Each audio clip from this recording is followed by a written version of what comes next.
Okay, so I know it's been a while.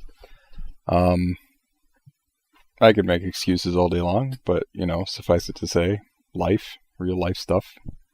And I've been doing little bits and pieces here and there.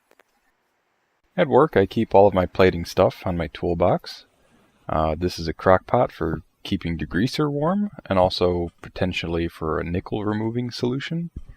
Haven't decided to use that or not. Inside there's a fish tank air pump. Got some D-cell batteries. That's just an ABS pump. Polisher is sitting there, and there's a big bucket there for bigger stuff. Polishing stuff. That's a synchronous motor that spins really, really slowly to spin stuff around in the nickel plating solution. Here's a little brass fitting that I plated already. On the left side of it is plated.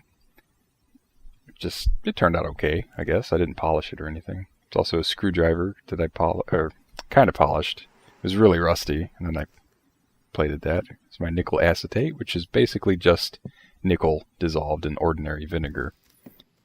There's some D-cell battery holders that I'm going to use to power the plating process. I'm just using a power supply right now.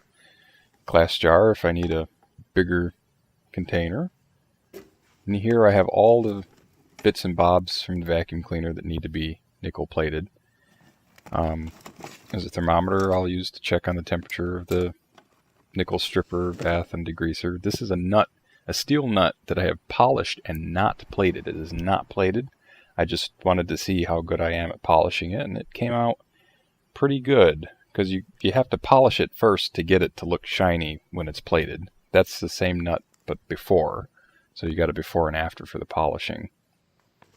In here I keep my die grinders.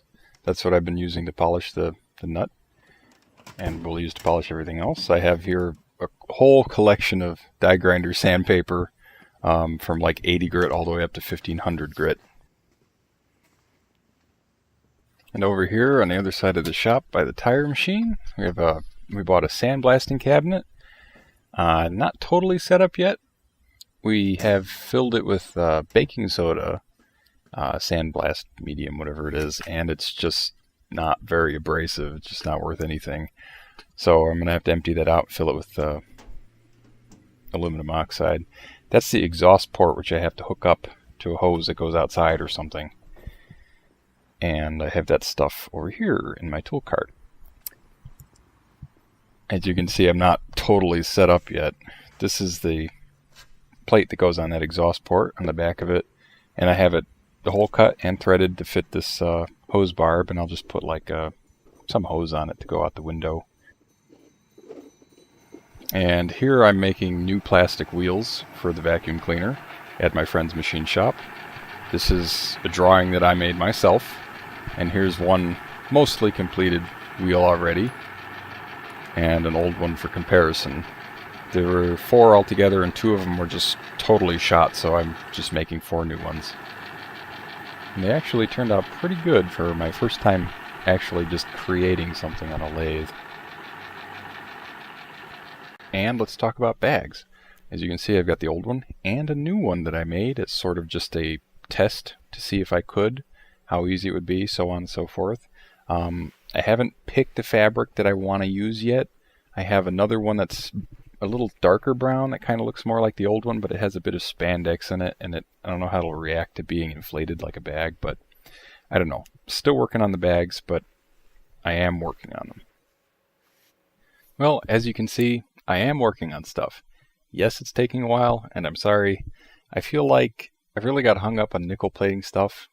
It's something that's intimidating to me because it's something that I've never done before. I'm working on it. I'm getting towards it. I really need to start sandblasting stuff, polishing it, and plating it. Once I get all the stuff plated, I feel like everything else is going to be downhill.